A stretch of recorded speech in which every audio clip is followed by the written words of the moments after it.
بسم الله الرحمن الرحيم. معاكم اخوكم محمد صقر. هنتكلم النهارده ان شاء الله في المحاضره الثالثه من ورشه الريفت المعماري. هنتكلم النهارده عن مفاهيم اساسيه لازم اكون ملم بيها كويس جدا كيوزر للبرنامج قبل ما اشتغل، وهو الفرق بين البروجكت والفاميلي والتمبلت. طبعا هنا في واجهه البرنامج بيبقى اول حاجه عندي البروجكت، بعد كده الفاميلي، اما فايل التمبلت هو اللي بشتغل بيهم على الاتنين. بمعنى ان البروجكت هو المشروع اللي انا بشتغله او المنشأ اللي انا ببدأ ابنيه جوه البرنامج، وببدأ احط له استراكشر، وببدأ احط له عناصر معمارية، وببدأ احط له حاجات الكتروميكانيكال.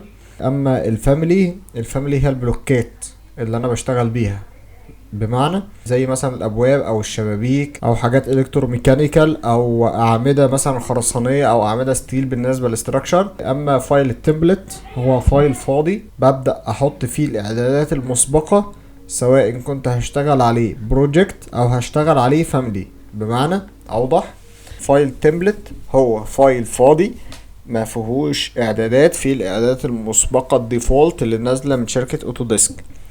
ببدأ انا احط الاعدادات اللي انا هشتغل بيها، اللي هتناسبني انا كمكتب او هتناسبني انا كطالب او هتناسبني انا كيوزر للبرنامج ايا كانت صفتي. ببدأ احط فيه الاعدادات اللي انا هشتغل بيها، الستايل اللي يعجبني او هيسهل عليا الشغل وانا شغال. بمعنى هحط مثلا فونت سايز للكتابة لكل سكيل انا هشتغل بيه، هحط فونت معين بيعجبني او بيعبر عني او بيعبر عن مكتبي او بيعبر عن شغلي. هبدأ احط مثلا انواع حوائط انا بشتغل بيها على طول، هبدا اعمل لودنج عليه لفاميليز انا بشتغل عليها اوريدي. هبدا احط عليه مثلا اعمده خرسانيه او اعمده معماريه انا بشتغل بيها دايما. هبدا اظبط فيه الاعدادات اللي هشتغل بيها اللي تسهل عليا الشغل بعد كده بالنسبه للبروجكت.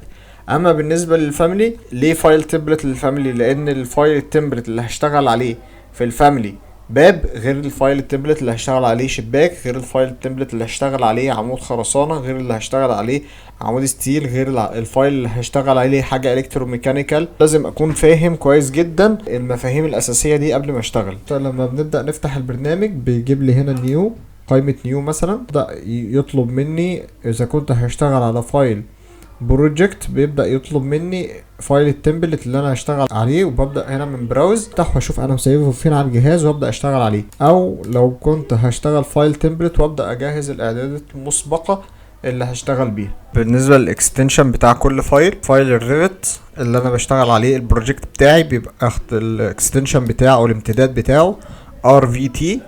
البروجكت تمبلت او التمبلت بتاع البروجكت اللي بشتغل عليه بيبقى امتداده RTE family فايل. الفايل الفاميلي اللي انا اوريدي مصنعه بيبقى الامتداد بتاعه RFA. فايل التمبلت بتاع الفاميلي بيبقى الامتداد بتاعه RFT. تمام.